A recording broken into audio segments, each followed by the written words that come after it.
Здравейте!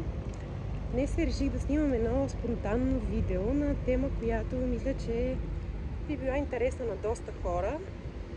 И това е лазерната корекция на зрението, тъй като аз скоро претърпях такава операция и ми е доста пресен спомена.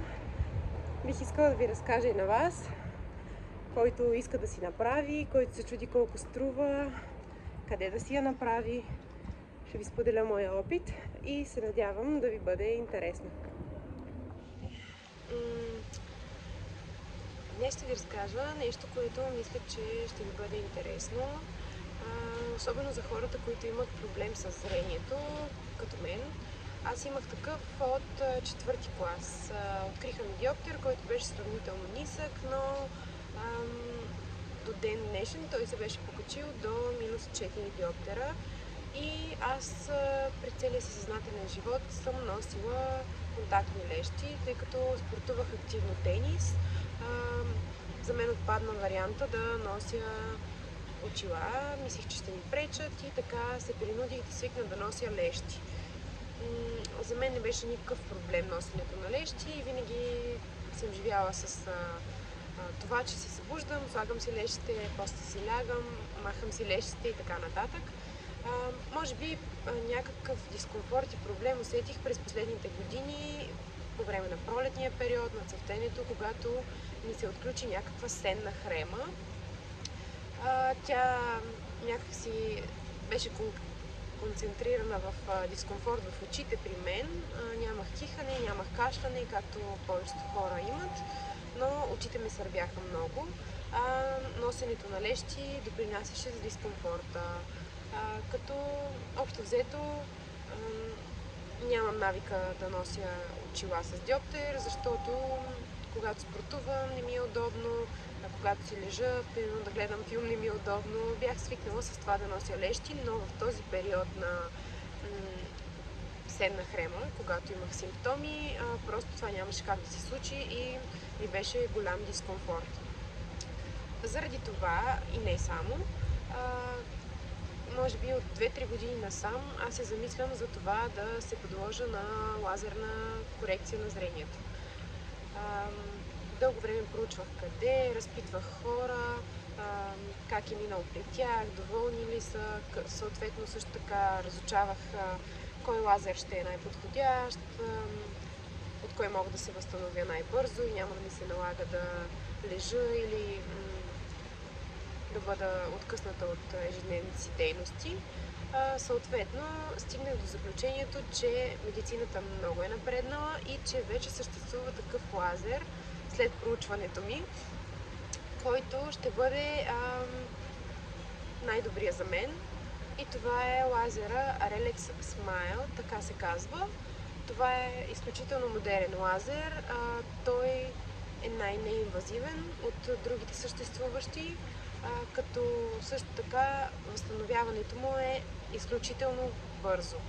Под бързо имам предвид, че правят ви операцията днес и вече 24 часа след нея вие сте почти на 100% възстановени, което за мен наистина звучеше вау.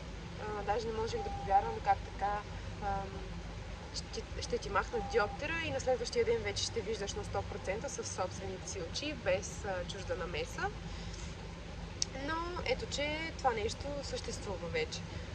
След което следващата стъпка, която предприех за себе си, е да почна да търся къде предлагат този лазер, да проучвам за цени, за условия и така нататък. Това, което открих за себе си е, че в София единствено на 2 места предлагат този лазер. Това е, мисля, че клиника Ден и още една клиника, като цената, която ми предложиха, не ми предложиха, когато се опитах да обадих да попитам какви са условията, те ми казаха 7300 лева или може би 7500 да беше за двете очи за този лазер. Също мисля, че се доплаща около 400 лева за прегледи, които са за установяване на състоянието на окото, на ретината и установяване дали сте годен за съответния лазер. Добре, казах си, окей. Честно казано ми прозвуча доста голяма цифра за операция, нали, която трае по-малко от 5 минути. Да, наистина очите са важен орган, но все пак ми се стори много вау. Затова реших да проуча други варианти. Реших също така да питам мои приятелки, които са минавали през това нещо. Гледах доста YouTube видеа и там ми попаднаха доста видеа на хора, които са си правили операции в Турция и по-конкретно в Истанбул. Всички знаем, че общо взето турците са много добри в естетичната медицина и като цяло в медицината. Много са напреднали в всичко, което правят и имат много повече опит от българите, да кажем. След което, като изгледах доста видеа на тази тема, някакси започнах да търся по-детайлно в Google клиники в Турция, в Истанбул, които са добри, които наистина са специализирани само за очни болести, за очни процедури и имат опит в тази сфера. Така попаднах на болницата Дуния Гьос, мисля, че се казваше, която има няколко филиала в Истанбул. Там се извършват единствено операции и решаване на проблеми, касаещи зрението. По този начин аз намерих телефон, реших да се свържа, да попитам за условията и всъщност те ме попитаха дали искам да комуникирам, когато им казах, че съм от България, те ме попитаха дали искам да ми предоставят български представител и да комуникирам на български, нали, с човекът от тяхната болница, което беше супер. Въпреки че всички можем да говорим на английски, е много по-лесно и удобно на родният език да ти обясняват медицински термини и някакви детайли. Така започна моята кореспонденция с въпросната жена, която беше българка от тяхната болница. Беше много, много любезна, много приятно. Така ми съдействаше за всички детайли, които исках да разбера. Тогава разбрах всъщност, че цената на процедурата в тяхната болница е 1990 евро, мисля. Или нещо от този сорт. Беше около 2000 евро за двете очи, като също така в тази цена се включваше всичките прегледи, които са нужни преди самата операция. Те могат да се направят единствено в тяхната болница, т.е. вие не можете да си ги направите в България и след това да отидете при тях и да им ги занесете по някакъв начин. Това, което ми обясни също е, че се включват една или две нощувки спрямо самия лазер, който решите да си направите, и придружител с вас задължително, защото това все пак е операция на очите и се предполага, че ще имате нужда от някой да ви бъде било то дори само за подкрепа или пък да ви помага в дадени моменти.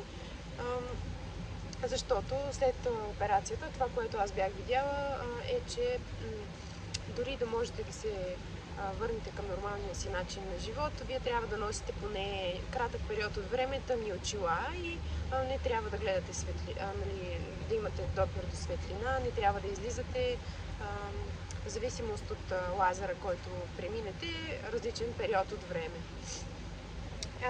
След като аз комуникирах с въпросната жена и казах, че имам интерес за Relex Smile лазера, искам да се подложа на него, идвам специално и само за него.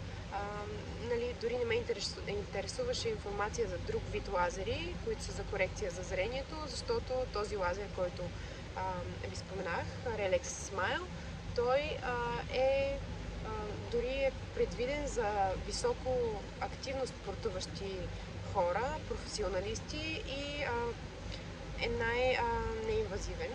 Той всъщност в сравнение с другият лазер, който е предходния на него, се прави по-малък разрез на капачето, на прост език, и възстановяването е буквално 2 дни, т.е. вие след 2 дни може да виждате перфектно, не е нужно да се пазите от светлина, дори не е нужно да внимавате толкова, както се казва. И така, медицината е напреднала до такава степен, че съществува в днешно време и такъв лазер и буквално за 5 минути, ето така, зрението ви може да стане от минус 4 диоптера до перфектно, да виждате на 100%. Следващото нещо, което се случи, беше да попитам за съответно свободен час, в който аз мога да отида и да ми извършат прегледите, а след това евентуално и операцията, ако съм годна. Дадоха ми час, часа беше може би 1 месец напред, откакто аз бях комуникирала с въпросната жена от болницата, но това беше окей за мен. И съответно отидох в самия ден, уговорен. Прегледите ми се състояха в 9 сутринта. В 9 сутринта отнеха около 20 минути, тъй като прегледите не са в един кабинет, а са в няколко различни кабинета и минавате през няколко различни машини, които гледат окото ви, очното дъно, гледат ретината ви също така. Като цяло в детайли се изследва окото и дали то е годно за конкретният лазер. След като преминах тези прегледи, при мен се установи, че ретината ми е по-тънка по-тънка е, така да го кажем, и лазерът, който аз исках, не е препоръчителен за моите очи. Това, което ми каза лекарят там е, че той няма да направи тази операция на моите очи, защото е опасно, защото може да има сериозни последици, защото може да се набръчка ретината във времето напред и това да предизвика много сериозни проблеми. И аз така малко се шокирах, честно казано, в кабинета. Излезнах малко разстроена, не знаех какво да правя. Той ми каза, съответният лекар, че това, което може да се направи, е да се направи ПРК лазер, който е най-първобитния. Той е най-така изпитан във времето, най-използван, най-безвреден, но пък при него минуса е, че възстановяването е по-болезнено и също така по-дълго.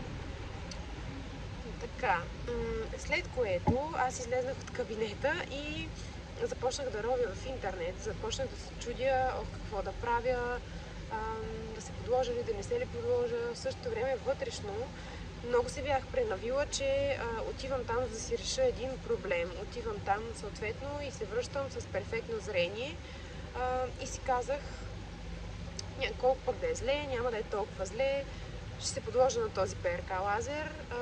Също така моя баща си е правил тази операция, но може би преди 20 години и той в момента вижда кристално. Тоест и това е решение за мен. И си казах, добре, Роси, давай. След което подписах няколко вида документи там и много бързо ме насочиха към операционната. Може би чаках няма и половин час в фоайето на съответния етаж и там ме облякоха с една синя манта, която така типично болнична. Нямах никакви системи по себе си, никакви такива игли и тем подобни, тъй като аз имам огромен страх от тези неща. Единственото, което ти слагат в очите като упойка, са капки, които са обезболяващи. След което лягаш на една така доста голяма операционна маса и лазерът, който е една много голяма машина, идва върху теб. Също така лекарят е над главата ти и човекът беше много голям професионалист, доста подробно обясняваше всичко, което прави. Операцията, честно казано, мина много бързо, буквално ето така за 5 минути. Общо на двете очи се сбогувах с диоптера си. Имаше неприятни моменти, но не беше нещо фатално. все пак това е някакъв вид интервенция, няма как да не се усеща нищо, но болка нямаше абсолютно никаква, което, нали, е най-важното. След което те ме вдигнаха от операционната маса, казаха ми честито, вече ще виждаш перфектно, и ме изпратиха в стаята, където трябваше да си почивам 2 дни, мисля, че 2 нощувки имах да остана там, и ми дадоха едни очила, които бяха наподобяващи малко скиорски очила. Те бяха с ласти подзад, и това, което беше по-специфично, че имаха едни такива като гумички, като мрежи, които изолираха изцяло очите, и по този начин, нали, предотвратяват всякакви бактерии да влизат, евентуално да се разтъркаш докато спиш, ако нещо те зачеше и така нататък. Трябваше да спя с тях.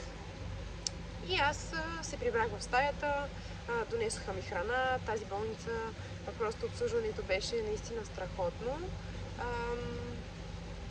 Храната беше много вкусна, всички бяха много мили.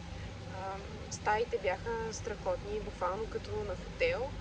Мога да ги сравня с болницата, в която раждах, болницата Джибадем Токуда в София. Там обслужването също е на това ниво, но тя също е турска, така че най-вероятно има нещо общо. Наистина хората бяха страхотни там, чувстваш се много добре.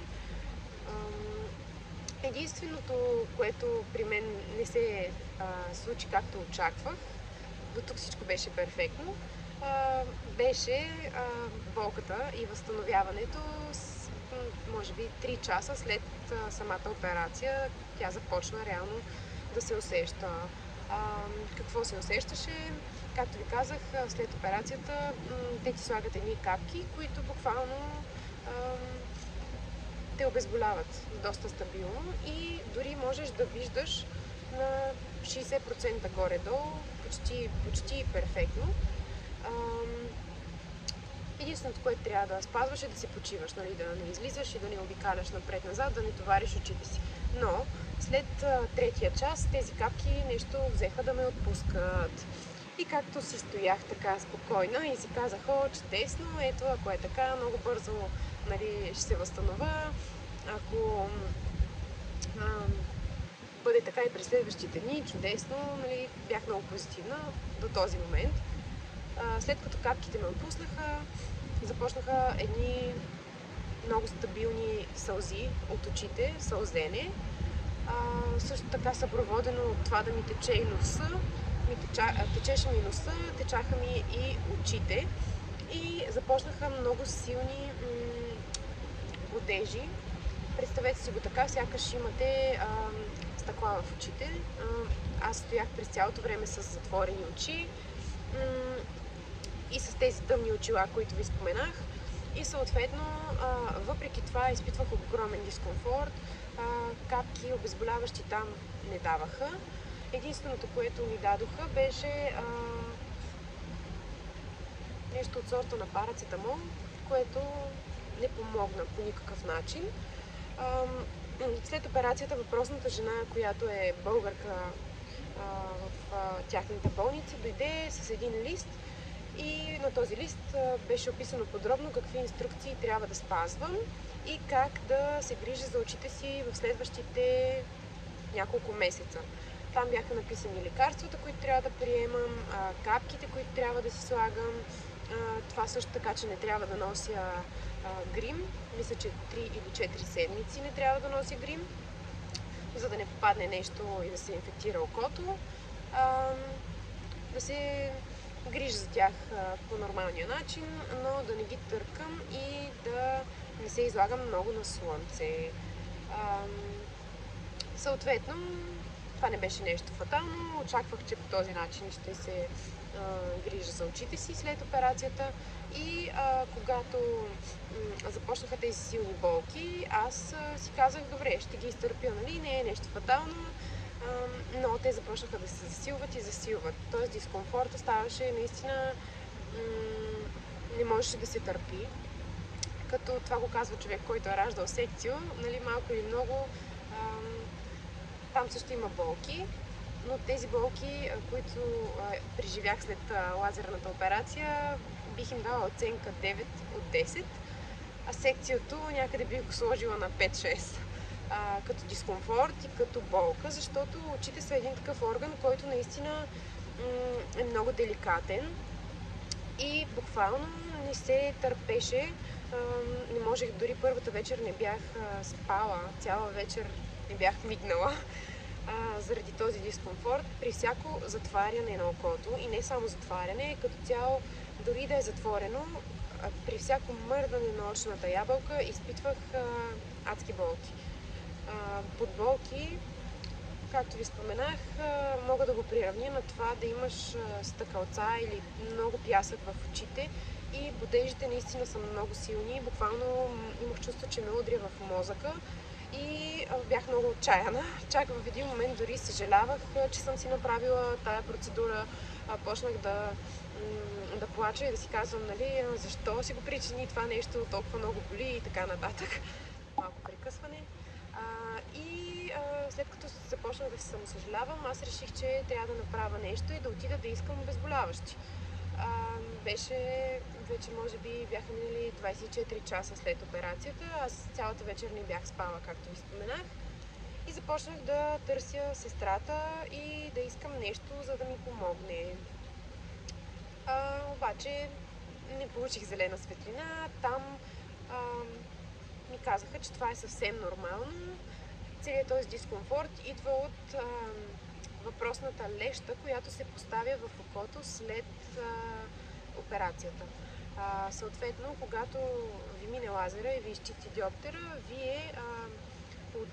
поставят ви се твърди лещи в очите, които за мен бяха общо взето същото като меките лещи, които съм носила допреди това ежедневно. Прозрачна леща, без диоптер, но тя се поставя в окото, за да може да предпази от външни намеси. По този начин, нали, да се запази окото, да не се замърси, да не се нарани и така нататък. Тази леща, въпросната, тя трябва да я държите в окото си, мисля, че беше 3 дни. Когато ви изписват, те ви я махат и сестрата ме увери, че този дискомфорт ще изчезне, когато се махне въпросната леща и това е нормално да има такава болка. Защо, нали, едва ли не ме попита толкова много се оплаквам, но просто аз нямаше как да не се оплаквам, беше много дискомфортно и се върнах в стаята разочарована. Продължих да си лежа, но беше наистина много неприятно и втората вечер почти не съм спала, ако трябва да бъда честна. Просто не можеш да се отпуснеш. Дискомфортно е, боли, не можеш нито да гледаш, нито да стоиш с затворени очи, пари ти, много неща на куп, които не са приятни. Но вече бях почти на ръба, както се казва, когато дойде момента, в който трябваше да ме изписват. Преди да те изпишат, има доста прегледи, които трябва да минеш, но те са сравнително бързи. Прегледите се състояха в това, че трябва да видят дали окото ми се възстановява добре, дали операцията е минала както трябва и дали могат да ме изпишат да се възстановявам вкъщи. Това се случи, всичко беше наред при мен и ние тръгнахме за София.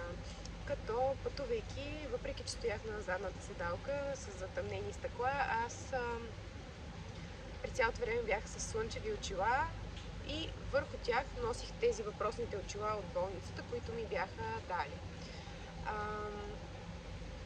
Бях с 2 чифта очила, така да го наречем.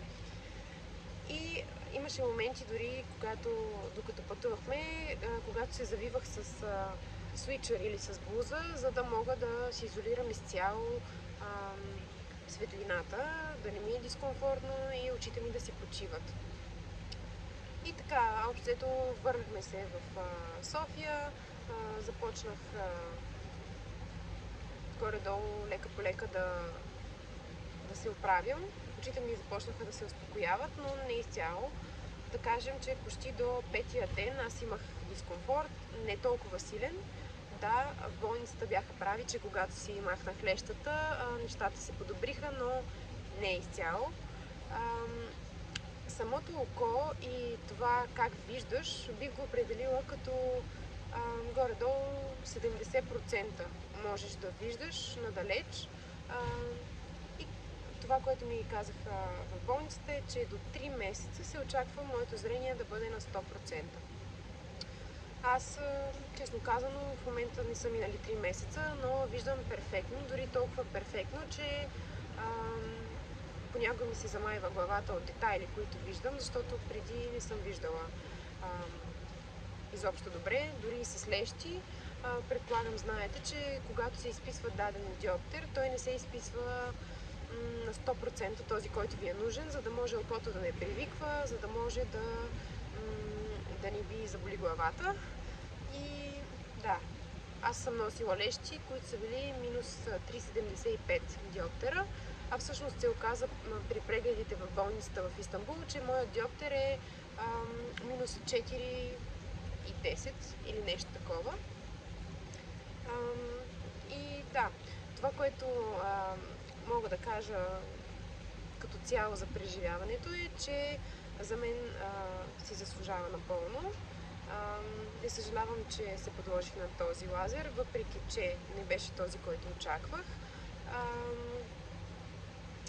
И се надявам да съм отговорила на въпроси, които имате свързани с тази тема. Ако имате други, пишете ми в коментарите, ще се радвам да ви отговоря. Също така ще ви оставя линк към болницата. Там пише всички цени. Има и на английски информация, освен на турски. Болницата се намираше в много готин квартал, в Етилер, това, което забравих да отбележа. И освен болничната храна, която беше много вкусна, може да си вземете каквото друго ви се иска. Самия квартал е много приятен, има къде да се разхождате, въпреки че няма как да се разхождате след операцията, но, например, човекът, който ви придружава, може да си се разхожда спокойно, вместо да стои в тъмната затворена стая. И да, това беше, което исках да добавя за самата болница. Цената, както ви споменах, е около 2000 евро, което е доста по-ниска от тази, която ми обявиха тук в София за същия лазер. ПРК лазера в сравнение с Relex Smile лазера е малко по-евтин, от сорта на, мисля, че имаше 100-200 евро разлика. Така че в този диапазон са цените. И това, което исках да ви кажа е, че със сигурност, ако решите да се подлагате на такава процедура, минете през всички тестове и прегледи, които са нужни, преди да се навивате за дадена операция или за каквото и да било, защото нещата не винаги се развиват както ние искаме, както в моя случай.